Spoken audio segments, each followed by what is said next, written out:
You must know 10 important beginner tips for an easy start in Outbound. In this video, I give you a quick guide about everything important. First of all, you should go into the settings, scroll down, and then put the driving camera to behind the vehicle and the day length to maximum. In addition, we also turn off the mini games because they are just annoying. Then we see while driving, we are not in the first person now, where you see basically nothing and it's really hard to drive.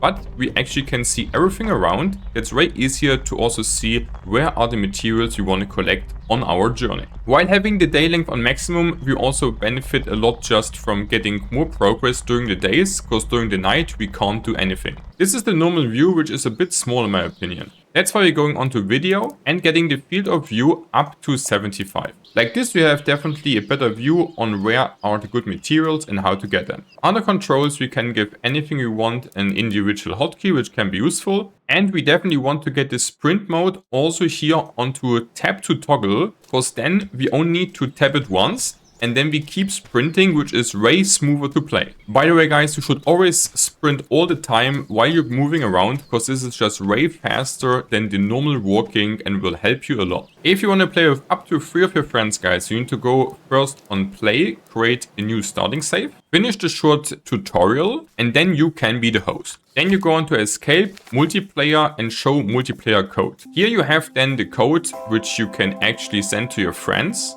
And they can then just go log in into Outbound, go join friend, and enter here the multiplayer code to join your party. The only important thing you need to know, guys, is that also your friends need to have finished the tutorial, elsewise this will not work. And if you enjoyed the video, subscribe now to learn more tips and tricks in Outbound. Your van is the central element of the game besides yourself. So make sure that you always keep the van with you while exploring the whole landscape. This is really important because the van is also your storage where you can store all the things. On yourself, you can only store up to 20 materials, and then the van can get basically anything else. This is really important because as long as you have not the backpack limit exceeded, you can just walk normally and have like a decent speed. But once you're actually reaching the 20 out of 20 limit, you will get actually slowed down, and then you will be definitely slower than before, which you don't like.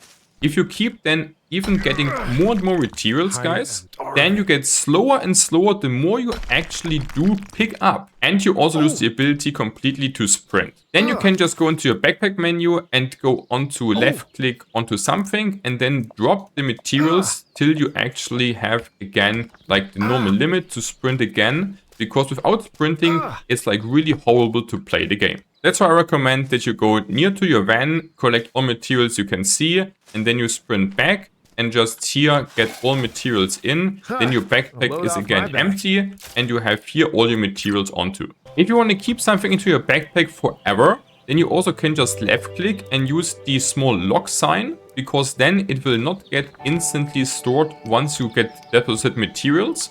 This can be useful especially like for the vouchers, because you want to always have them onto you to be able to get more downloads once you find them and not need to go back to your van first. Your van can only drive till the energy is completely depleted. For this, you actually have here a power unit where you can use in the early game, especially wood, to turn this into a new energy, because you're running completely on renewable energies in this game. It's really important that you only are charging while you're actually standing still. So make sure that you are making also breaks where you build stuff onto your van also especially, and reloading actually your batteries. Before you can go drive again though, guys, you need always to unset the camper, because elsewise you can't go drive. While driving in weird spots, it also can happen that your whole car is getting stuck or just getting turned onto the roof. If you can't get out of your spot, guys, just press escape and unstuck, and then you will get reset into a spot where you can easily drive again. You also have a day and night cycle, as you see, and during the day you can simply normally do all the things and have a good vision about what's going on. Once you hear the owl, the night is approaching and you're losing the ability to sprint like away from your van. You also get slowed and you see like dramatically less, so you can't do much because you don't see anything. I really can't recommend to do much during the nights because it's just harder and slows down your progress. You should definitely get early on the homing boots, because then you can just turn towards your car and press sprint, and you will kind of cheat you there. And once you're reaching your van, you simply go into it and end the day onto the bed and skip to the next one. Like this, you really don't waste any time. You also see the little compass on the top. This can be really useful if you just turn around, because you can see, for example, where's your car.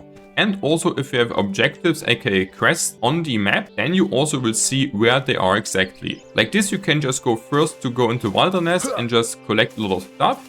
And then just have a look, hey, where's my van? There, and then go instantly towards it. All materials you're collecting on the map, guys, are actually respawning every 3 days. So it can be really useful just to revisit the areas where you were before and then to collect again the materials if you need them. Early on, especially logs are really important, and also litter, aka trash, you should always collect if you see them laying around. That's why I also can recommend to get the axe first, because you can get with the big logs actually 5 at once, and the small ones only giving you 1 each.